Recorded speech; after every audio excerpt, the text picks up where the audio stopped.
The purpose of Wealth Talk is to educate, inform, and hopefully entertain you on the subject of building your wealth. WealthBuilders recommends you should always take independent financial, tax, or legal advice before making any decisions around your finances. Welcome to episode 132 of Wealth Talk. My name's Christian Rodwell, the Membership Director for WealthBuilders, and I'm joined today by our founder, Mr. Kevin Whelan. Hi, Kevin. Hello, Chris, and great to be with you again. Yeah, nearly at the end of the year, and wow, really getting through these podcasts now, aren't we? So it's been a delight again to serve our listeners this year and have so many great guests, and we're nearly at the end, but today we want to pick up actually on a topic that's really kind of been so important throughout the year, especially the last couple of weeks. And that's really around connections and community. And a couple of weeks ago, we had Sean Ferguson, co-founder of For Business, talking about the importance of building those deep relationships in a way that he does it quite uniquely, which is on the golf course.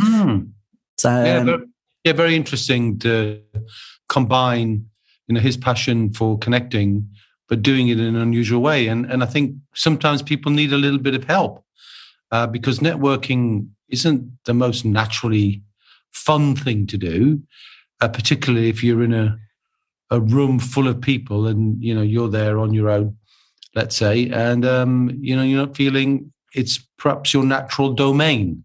And we all have different wealth dynamics. Some people are very strong on Blaze, that sort of people orientation, that connection, you can see that.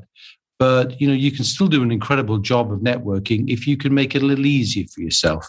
And some while ago, I think we alluded to it, didn't we, in the we did. We did. Sean, I think. You dropped it at the end of that episode, something called the BBQ Technique. And a few people have been asking, what is this BBQ Technique? So we thought we'd share a bit more today.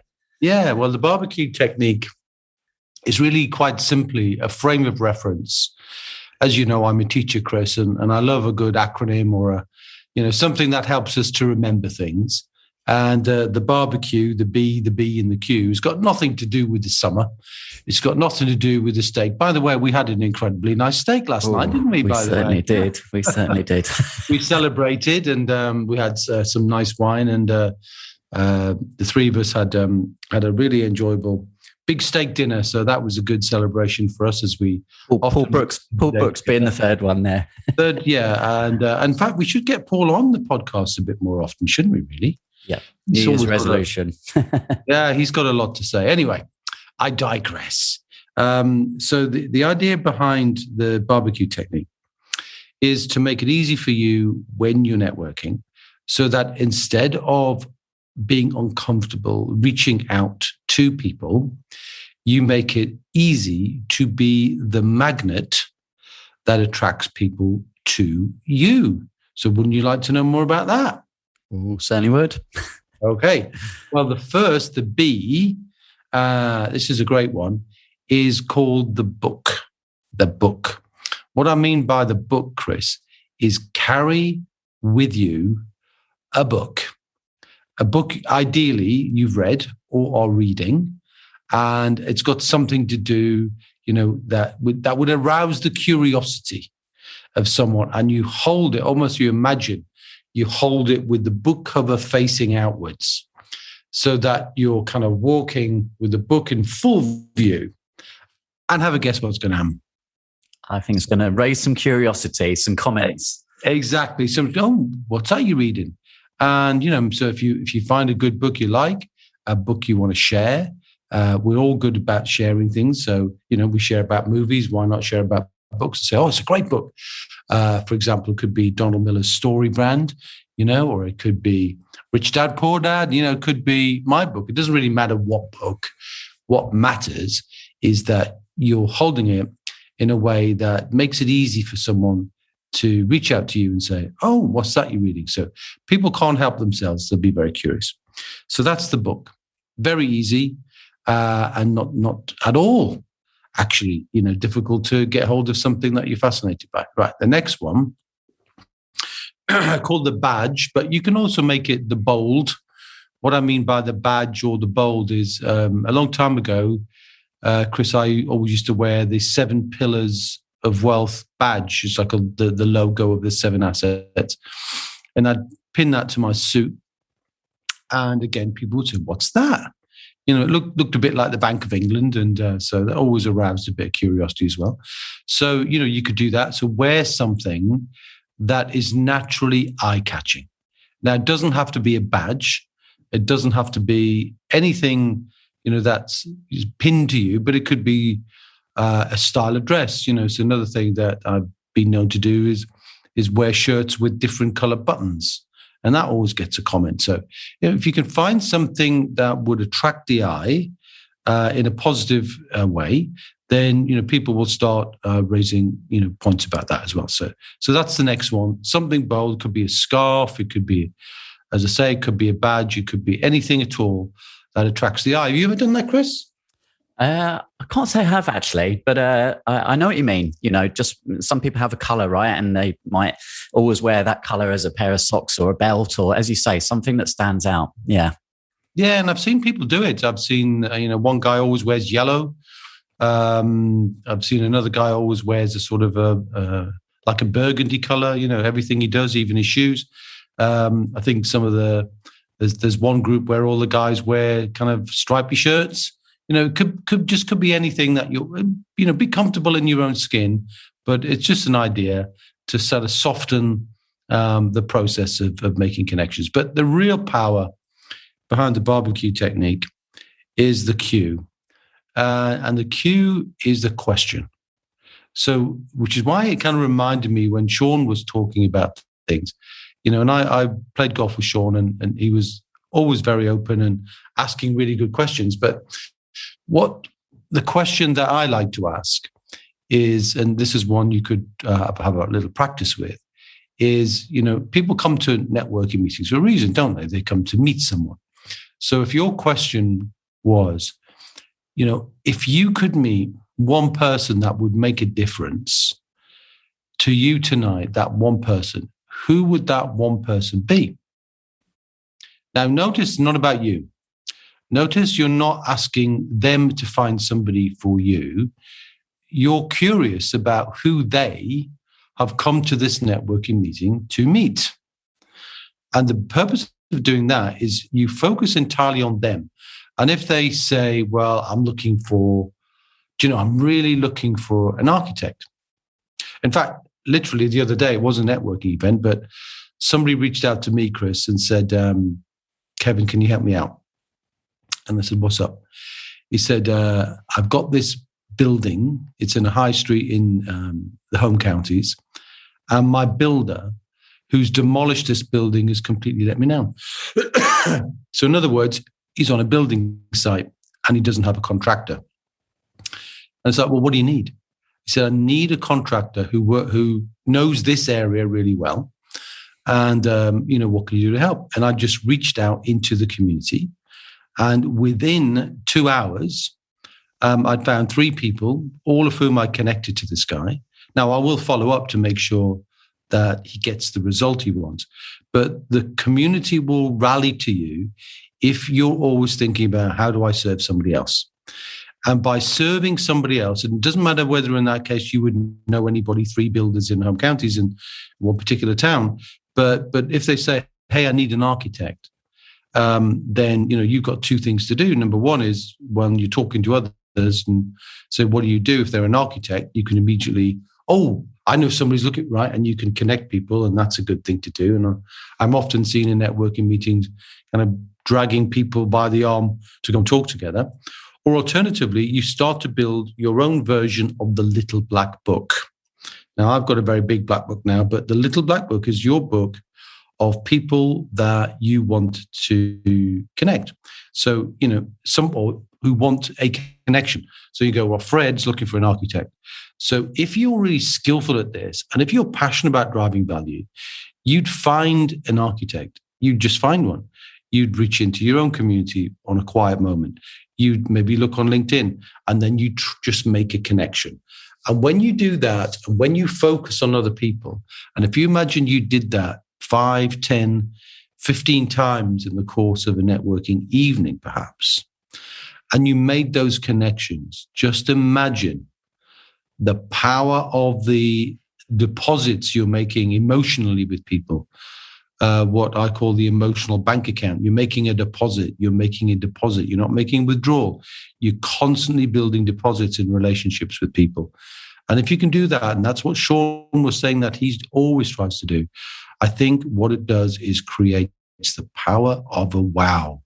Because people will go, wow, you did that for me, So if you can do that, and you can imagine then if you're going to a networking meeting and the only result you're going to get is you're going to wow people, right? And we love wows at Wealth Builders, don't we, Chris? We talk about it with our team all the time. And in a minute, I'll mention the things that really are powerful and make people have a wow. But that's the BBQ technique. So it's the book, open and facing. It's the badge or some kind of bold thing that people will mention and make comment of. And it's the question. And if you do that, you will get the result back that you're seeking. And I encourage anybody to give that a little try. See what you think. What do you reckon, Chris? Yeah, I like it. I like the wows because I remember, obviously, we haven't been networking that much for a while, but so often you swap the business cards and you have a little chat with someone and you never ever hear from them again, do you? And it's a bit disappointing. So when someone actually does follow up and actually does do what they say we're going to do, it really sticks in your mind. And as you say, you don't want to be trying too hard. And Sean said that point as well, you need to just kind of be doing it naturally, but just make it a habit, just always be looking out for that opportunity to help people. So yeah, I think that's a nice, easy way for people to kind of just feel a bit more comfortable about walking into that networking room. And as you say, attracting the questions rather than sort of feeling awkward about having to go up and start initiating conversations with other people. Yeah, there you go. Yeah. So, and one of the things that we talk about in our own team, when we ask people, we kind of play a little game in there, and we ask our team to go above and beyond all the time and to regularly go above and beyond. And we try and make it easy by giving them some, what we call a step to follow, Chris. Nice, easy step. Another one of those analogies coming, or another one of those, not analogy, it's an acronym, of course. So S is for speed, so if you're going to do something, do it quickly, because speed wows people. If you promise to do something or you say you're going to do it, you can do it fast, then people will go, wow, and they literally do that. So we want speed. The other thing we like is the use of technology. Technology can wow as well, because it gives people an experience, doesn't it? E is the ease, and ease of use. We're always trying to make things easier, less problematic, less form filling, that kind of thing. And of course, the P, which is personalize everything. So we ask our team to write down words that people use or key things that they said, like I'm just coming back from a holiday in Barbados or whatever. Then you can make reference to that. So you're constantly just being interested in what people are up to, rather than just focusing on work. And I think it's a very powerful thing. So we love wows at Wealth Builders. We like to try and do it. Not everybody's perfect at it, of course. But and we like the BBQ technique because it's always externally focused. Focus on them, not on you. Yeah. Okay. Well, thanks for sharing that, Kevin. And, we're on the topic of community, and, we've really been delighted again at the stories and successes within our own WealthBuilders community this year, the WealthBuilders Academy that we launched in the summer. And we've had a review actually this week from one of our members, and I'll read it out. And all sounds like we get fantastic reviews, but we do, don't we? We don't get any bad ones. So, we're so grateful for that. But this one's from Andromeda. It says, Wealth Builders is brilliant. I joined Wealth Builders just over 6 months ago. At that time, I knew I wanted to be financially independent, but I felt rudderless. I happened upon Kevin Whelan talking on Clubhouse and had to check out what Wealth Builders was all about. And I'm happy I did. Now I have a plan and I know where I'm going. I created this with help from my wealth coach, and there's a big emphasis on education. And I spent most of those initial 6 months learning as much as I could about my pillar and strategies. And one of the best bits of the program is being held accountable for taking steps forward month in and month out. And when I look back on what I have achieved, I'm astounded. I've got my will, my LPAs, and my insurance is all in place. I feel like an adult now. Plus, the community is incredible. So supportive, warm, and helpful. That's a wow. I think wow, just reading that back. Yeah. So thank you, Andromeda. Yeah. And these are heartfelt words from, I love the fact she refers to herself as an adult now, and she was rudderless, but she's now got a plan. And that's really what we're about, aren't we, really? We kind of completely obsess about just trying to give people a track, step-by-step process to follow so that it doesn't become overwhelming, which most people, when they get stuck in trying to create wealth, and it really isn't all that hard. 5 years for most people of putting things in place that then, with the support of accountability and a community, it can keep you going when life throws a curveball at you, when you can easily get distracted or derailed. And I love the idea that, she's feeling that. And this is a consistent theme that runs through our reviews. And these are just genuine people saying genuine things. And you said, we got fantastic reviews, and of course we have. But we've had one or two, I think one maybe, who wasn't so happy, and I think we touched on that once before. And we learn a lesson from that. We try and get better. Somebody didn't get exactly what they want. Two things happen. One is we give everybody 60 days in the program to test it, don't we? And if it's not a good fit for them, they get the money back. And number two, if we ever make a mistake, we want to learn from it and admit it. And I think we've done that. So I'm very happy with the direction of travel for Wealth Builders and what we're trying to build, which is a community of our own, a wealth speaking community of 50,000 people. We've written that into our mission. We're boldly going where others fear to tread. And, I was just up at St. James's Park at Newcastle United when we got our first win. I took my eldest son. He and I went up there. So, that means nothing, I suppose, to people in different countries. But it's a football team, and I'm very passionate about that. So I went up there, which is about, it's a 350-mile trip there and a 350-mile trip back. And we stayed there for the weekend, saw our first win of the season. It was like winning a trophy. We had to celebrate just one win. But every time I go there, and I see there were 52,000 people in the crowd, I just still get a buzz. I get a little kind of almost like goosebumps, thinking that me, you, and Paul are on a mission to help 50,000 people, as many people in a football stadium, to become financially independent. And you can only do that with the help and support of a growing community who feel the integrity of what we're about. And, I'm sorry I'm on my soapbox, but this is what this podcast is all about, is to nudge somebody who's listening off the sort of just nudging them towards doing something as opposed to just being entertained and listening to something. Because wealth comes from doing, not from listening. But sometimes, the whole value of things like podcasts, and actually we mentioned Clubhouse there, met Andromeda in Clubhouse. And, she asked a question when I was running a Clubhouse room. Go to Clubhouse. If you're not naturally loving the whole kind of live in rooms networking, you don't fancy the barbecue technique, go to Clubhouse, because, Clubhouse is a place where you can join in the networking with others and you can be anonymous. You can listen, you could soak things up. And if you want to say something, you can, but you don't go on screen or anything. It's simply your voice. And so a very powerful thing. And Clubhouse has definitely been a gift to the networking community, and there are many fantastic rooms. So check out Clubhouse. Yeah, and go and follow Wealth Builders, of course, when you're there, and follow Kevin.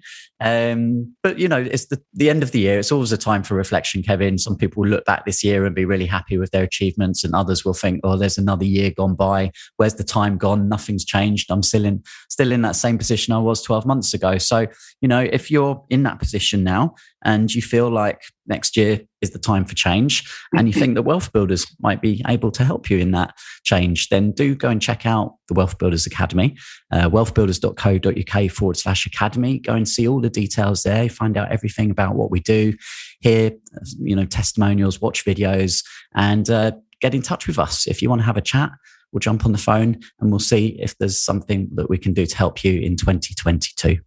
And actually, if you've got a suggestion, if you're listening to the podcast, and it'd be good to know, have you taken any action?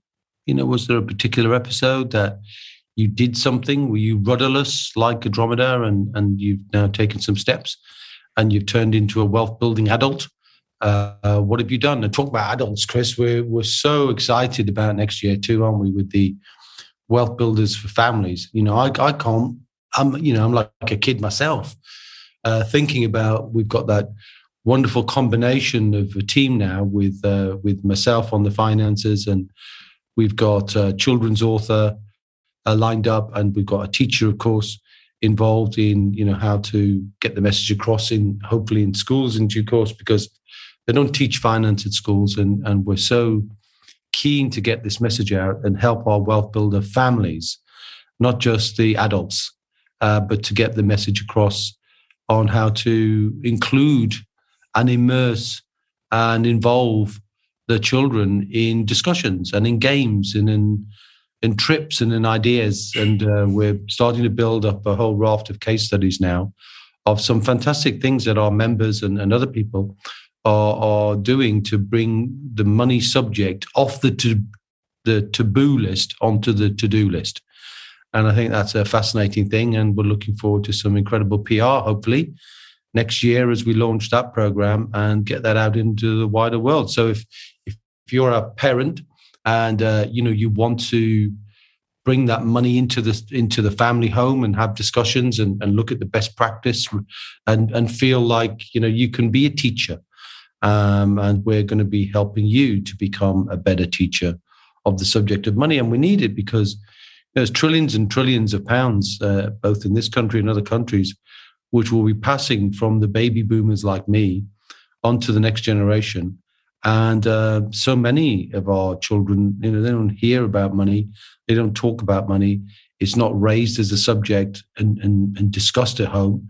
We want to change that so that the wisdom can gradually be absorbed and passed, so that the next generation inherit the money or inherit the use of the money, which we talk about in our family charters. But anyway, inherit the use of the money, but with wisdom and with stewardship, not with this feeling of entitlement that, dad's died, well, I get a whole load of money and I'm going to go and spend it. That doesn't do anything for society. That just does bad things for our children as well. So yeah, if you're interested in that, let us know. And just we're looking for people who can tell us what they're doing with their children. Other thing we'll probably do next year, Chris, sorry, I'm dropping this on you, is to have an ask the team question. So if you've got a question, you could raise the question and we can answer the question in the podcast. Yep. So if you've got a question, that it's holding you back, something's just not there, something that you need to overcome for your wealth journey to start, or your wealth journey to, if you're stuck somewhere and you want to break through a barrier, then just send us a question and we'll pull out some questions, and just as we we'll often have a member of the month, and we'll talk about their case studies. We'll actually answer questions on the podcast. So yeah, drop us a note if you want to do that. How would they do that, Chris? Well, at the moment, it's probably easiest just to email hello@wealthbuilders.co.uk, but we'll set up something especially for the podcast in the next few weeks, or certainly ready for the beginning of next year. And we'll build that in as a regular feature. And, through the Wealth Builders Facebook community, our free community as well, that's a great place. If you're not in there already, just search for Wealth Builders on Facebook. Another great networking place, isn't it? I mean, so many of our members tell us they get help and support when they put a post and say, hi, fellow wealth builders, I need this and I need that. And almost always they get it. And we're in there spotting it anyway to bring our big black book to bear if we need to, Chris. And we've got hundreds and hundreds of trusted, partners, people who have been tried, have been tested, have been through some rigor with us, or due diligence with us. And we try and bring the best people into play and to serve our members. So if you're struggling for something, struggling for someone, the other end of a how question is always a who, because that's what it is. It's always about the who. It's always about the connection. So somebody knows how to solve the problem that you're facing. And if you ask the question, we'll help you find the who. That's what we do. Indeed. Well, I'm just going to sign off providing one more link, and that's for the Families Program, because every time we mention Families Program, we get loads of people dropping us emails. So we've made that easier for you now. If you'd like to be kept updated when the Families Program is ready for its beta launch, or you've got something you think you could contribute, or some ideas you'd like to talk to us about, then head to wealthbuilders.co.uk/families, FAMILIES. Mm-hmm. All right.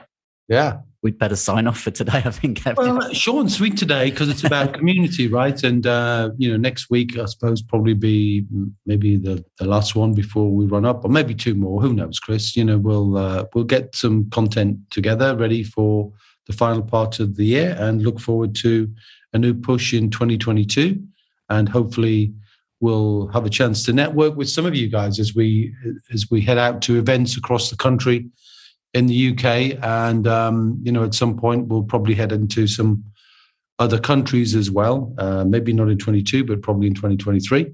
We're looking forward to getting our Wealth Builder message and our Wealth Builders for Families message out to the wider world. So if you know somebody that could help us, if you know somebody who's an influencer, somebody who's very passionate about these things as well, let us know, because we're keen to make great connections to help us expand this message. So if it resonates with you, get in touch. Hit share on your podcast app, share this episode or one of your favorite episodes with someone who perhaps isn't familiar but would enjoy listening as well. So thanks. Hope you enjoyed today's episode. Kevin, we'll catch up same time, same place next week. Yeah, and so until next time, my friend, see ya. We hope you enjoyed today's episode. Don't forget that we are constantly updating our resources inside the Wealth Builders membership site to help you create, build, and protect your wealth. Head over to wealthbuilders.co.uk/membership right now for free access. That's wealthbuilders.co.uk/membership.